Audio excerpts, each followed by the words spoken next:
Today, we are diving deep into a Wotan song. It's an incredible story about a profound transformation, about how the heaviest burdens imaginable can be forged into something beautiful, and how an impossible weight can, somehow, give you wings. So let's really dig into this quote because it is the heart of everything we're talking about today.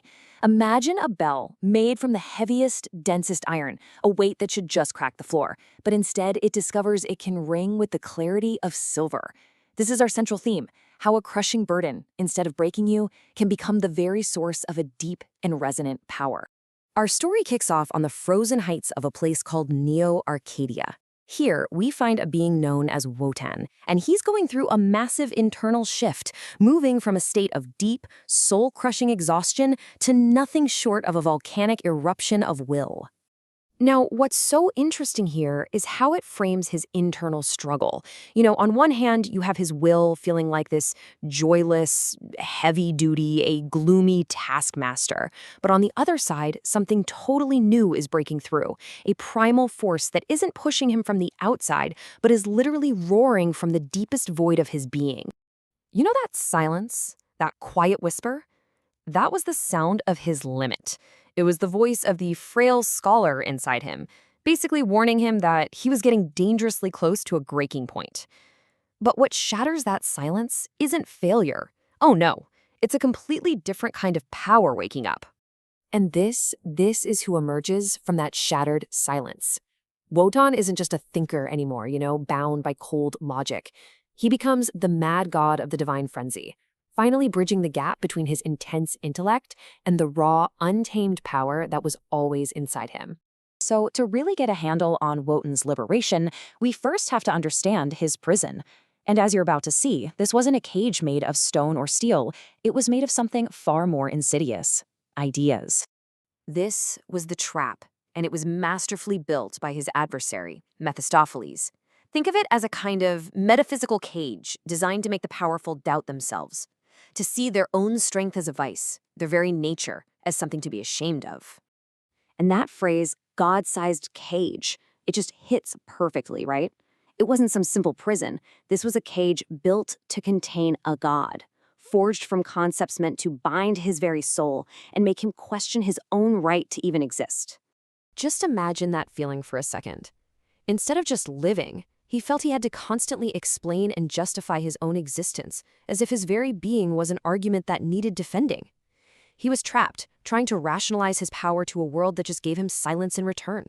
But as his song begins to rise, the bars of this cage start to splinter. And this entire liberation, this whole eruption of power, it really all comes down to one single powerful realization. This is the key that unlocks his cage. Amor fati. It's Latin for the love of one's fate. And it's so important to get this. This isn't just passive acceptance. It's an active, joyful, all-in embrace of everything in life, the good, the bad, the terrible, the beautiful, and seeing it all as necessary.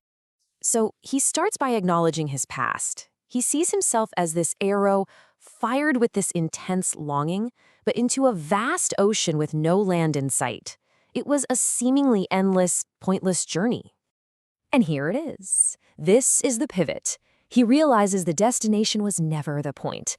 The journey itself, the struggle, the vast open ocean, the endless striving, that is his kingdom. That is the source of his power. And with that declaration, the lock on the cage just shatters. The act of self-creation is no longer this exhausting, gloomy chore. It becomes a joyful affirmation of everything he is and everything he's been through. He chooses to love all of it. So, with his freedom now declared, Wotan's song transforms into what the text calls a conflagration, a raging fire. It's a song that affirms a new, kind of terrifying, but also beautiful truth about the world. Malicious joy. I mean, what a fascinating phrase, right?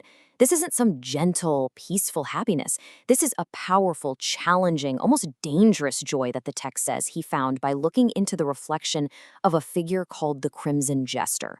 It's a joy that shatters old worlds. Okay, let's break this down. First, he's no longer justifying himself. He's an atavistic eruption, which means he's tapping into a primal, ancient kind of power. Second, he's not shying away from life's horrors. He's affirming its terrible grandeur.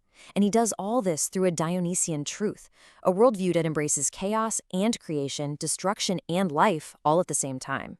So, what does this all mean for him? Where does this leave him? Well, let's take a look at how this incredible internal transformation completely reshapes his world and his place in it. Take the Emerald Spire, the symbol of his loneliness.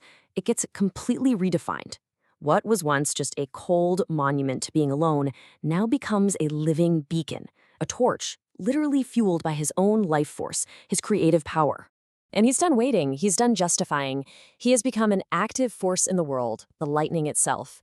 And you want to know what his most potent weapon is now? It's joy. And this is really the end game here. His power no longer needs anyone's approval. His isolation transforms into pure sovereignty. He doesn't need an audience to validate who he is. His only witness is the earth itself. His song finally concludes with this ultimate affirmation. It is the willingness to live this exact life, with every single struggle, every ounce of pain, and every moment of grandeur, over and over and over again for all eternity. To not just accept it, but to will it.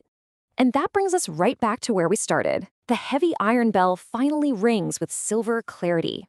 Its immense weight, the very thing that threatened to break everything, becomes the source of its resonance, the very quality that allows its sound to be heard across the entire world.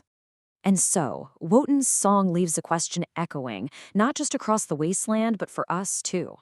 What are the burdens in our own lives that, if we truly embrace them, could become our greatest strength? What is the iron within us that's just waiting to ring like silver?